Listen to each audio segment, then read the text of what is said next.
Hello folks, this is Glynn Hodges. We're at Barnes & Noble's bookstore in Chattanooga, Tennessee, right outside of Hamilton Place Mall. And today I have the pleasure of having with me Gary Hatfield. Gary is a name, a person that I've known for quite a few years. I just really hadn't known him that well. I was kind of introduced to his name again yesterday by a local real estate developer, George Elder. And he mentioned something about Gary having a book signing today, and I said, "Oh, all right, I'll just go see what that's about." Had no idea that this was the man that I bought cell phones from my company back in 1990, and today I still have that same cell phone number. Gary, tell us a little bit about what inspired you to write this book. It's entitled "When Want To Becomes Have To." You know, probably the most important thing I could say about that is, you know, we've all got chains in our life that need to be broken, and that was the mission I was on, breaking those chains. What was holding me back from having a life that I wanted for my family, the life I wanted, for my children, my wife, and so I had to go to work on myself, breaking some chains that were making me less valuable. I had to become worth more valuable to the workplace. And so I went to work on that and started making some personal changes, not only in the things I was reading or not reading, but along the lines of how I dressed, how I thought. For example, goals, learning to set goals.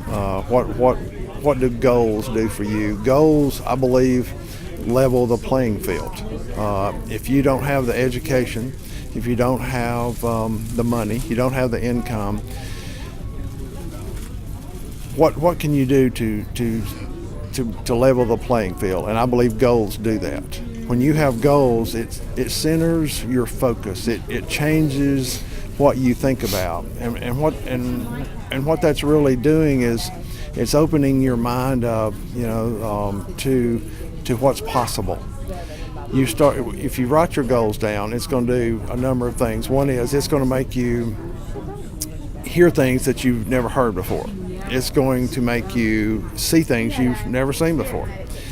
It's going to make you more aware of things that you weren't aware of, and it's going to change your whole daily outlook, and it's going to level the playing field. If you continue to have those goals and continue to stay focused, it's going to bring you up to the person that has more than you, that has more education than you, has more experience than you, has all the alls that you don't have.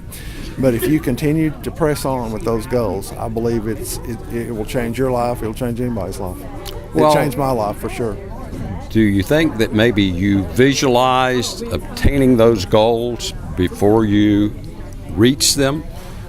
Did you visualize how you would feel, how you would act? I think you do. I think all of us, vision. There's a saying: we all know a Cadillac when it goes by. There's somebody said one time, "There, except for me, goes I," and we all have these aspirations, but moving from what you've dreamed about, what you are wishing for, to reality requires change. You've got to make some changes, and I knew I had to make some changes.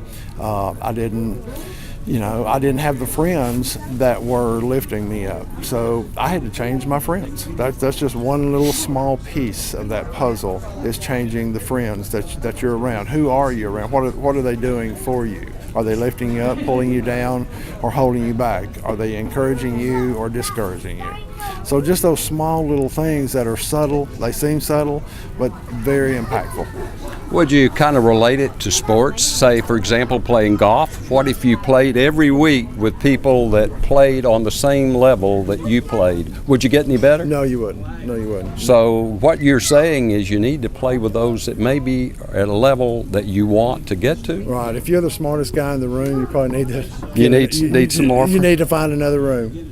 Gary, could we step back? Could you tell me about those shoes there? Can we get a shot of this? There's a pair of work boots and a pair of dress shoes. They look like Johnston Murphy shoes, but I don't know what kind are they. Those are Alden's. Alden shoes. And could you tell me a little bit about them? This is your typical work shoe. It's a steel toe boot that anybody that works in a steel shop or works around construction is going to be required to wear a shoe like that. It's going to keep you from smashing your toe off if something falls on you. And those were my shoes. I made a decision one day. I took those shoes off and I said I'm never going to put those shoes back on, and I haven't. But I kept those shoes. I've kept those shoes in my closet for 20 years, 25 years now, and I set them right where I could see them. When I opened my closet door and felt like life was tough or I was having a bad day, I could remember.